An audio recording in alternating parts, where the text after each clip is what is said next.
Welcome back to Vancouver Carpenter. Today I'm going to show you how to coat flat joints with a Hawk and Trowel. So for starters, I've got my mud mixed pretty thick. So this is going to be my first coat on a flat joint. And the flat joint, of course, is where the two recessed edges meet and create a joint that should be very flat.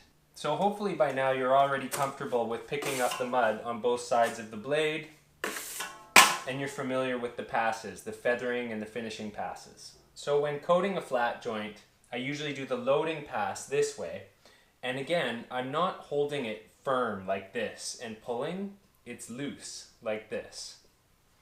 So I'm going to pick it up on my blade. And another thing is it's not directly in the center of my blade. It's actually on the top edge of my blade because the mud drips down while you're applying it. So on the top of my blade, like so, and then I'm going to pull backwards, getting a nice even spread along here. So the next pass is going to be your feathering pass. And again, I don't have a tight hand when I'm doing this. Now, I can either do it pulling this way, or I can now do it pushing this way. So, I'm actually going to do it pulling. Didn't feather nicely, so I'll give it another one. And then this one, again, is pushing down on this side, feathering that edge. So, now that I've done that, I'm ready for my finished pass. And that's about it. Flats are really the easiest ones you're going to do. So some people will actually press really hard and kind of dig it out and only fill in this little recessed edge. I don't find that adequate. I like to have just a little bit more mud over here because sometimes the edges of the board aren't perfect and it'll create kind of a butt joint. So you actually need a little bit more mud here to make it hide just perfectly. And also a little bit of mud on there for shrinkage and to sand. So now my next pass is, again, I'm going to load it like so. Load it like that. But now at this point, I'm going to start pushing.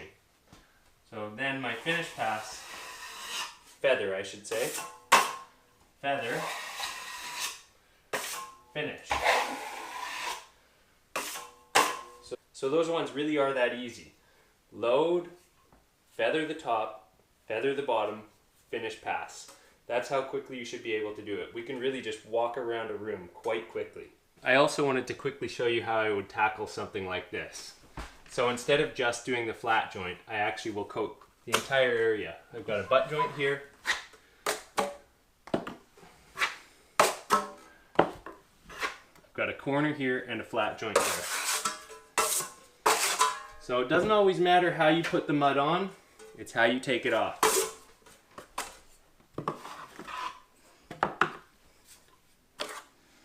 Get right into the corner there.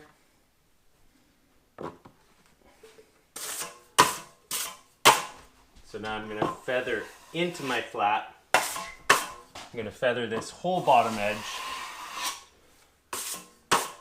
And I'm actually going to use my knife to get this top edge and clean it out. Basically, I've just coated my corner. Now, it's the same sort of idea, just a few finish passes. 1, 2, 3. So there's a few lift-offs in here to sand, but otherwise it's nice and smooth and all those joints are well hidden.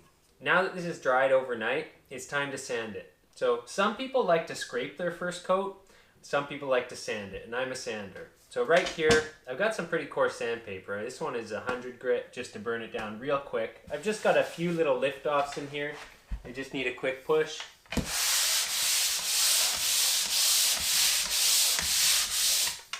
So that's good enough, and it makes it really nice and flat. Just want to scrape out any niblets out of the corners before I start.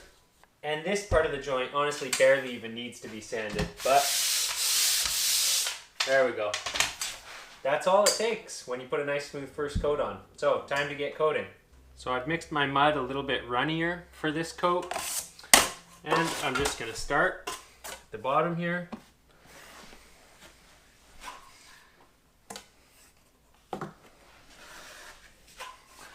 So it doesn't really matter how you get the mud on, just matters how you take it off and how it looks after you take it off.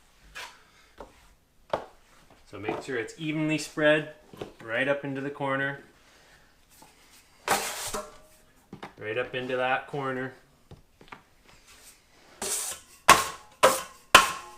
Okay, so now we're back to these same principles. So it's feather the mud. And now when I'm doing this, again, I don't have a super firm hand. I'm not kind of wrestling with it into the corner. It's loose so that it's more maneuverable. Feather that edge, and then I'm going to work my way up. And what I'm doing as I'm doing this is I'm actually putting, for the first pass, the feather, I put the pressure on the bottom of the blade, like so. And on all these next passes, I'm actually just a little bit top heavy. You can see this line right here. So now I'm going to go up into this corner again, and I'm going to go a little bit closer. And that's getting a lot smoother. And I just need a little work here now. That I'm going to fix with my knife, and also because there's a bunch of mud left over in the corner, I'm going to use the square edge of my knife to kind of pull that out and smooth it up.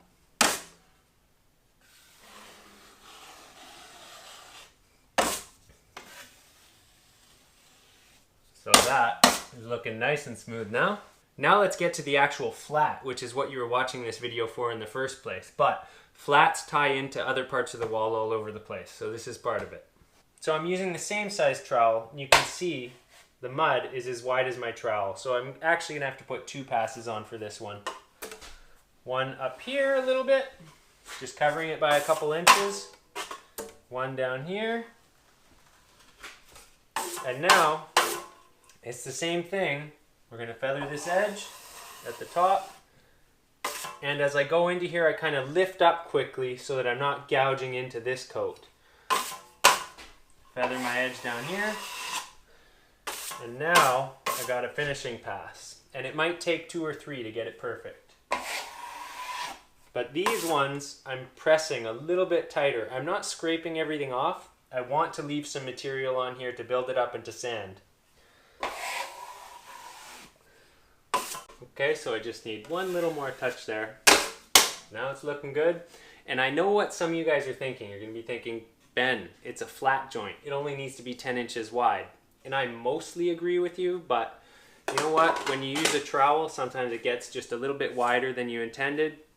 It's a tiny bit more sanding, but I tell you, these walls are going to look really good when they're done. So that's how I like to do my flat joints. And the width of my joint can change a little bit depending on what size trowel I'm using and how much it needs to be built out. But in general, I like them to be kind of wider than some people, but my coats are pretty thin. So it ends up being very flat, very smooth, and you're not going to find the joint when you're done. So anyways, thanks for watching Vancouver Carpenter, and be sure to check out the next video in this series, which is how to coat a butt joint with a Hawk and Trowel.